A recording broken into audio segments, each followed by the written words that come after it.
So we're going to switch over to our next tile blade here. So again, with this new blade, we're going to start with the subway tile with some texture.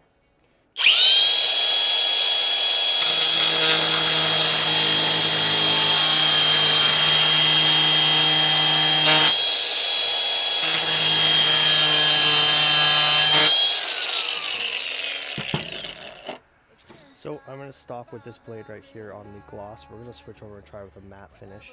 The blade is just walking across the gloss finish here. So we'll see how it does on the matte and the texture.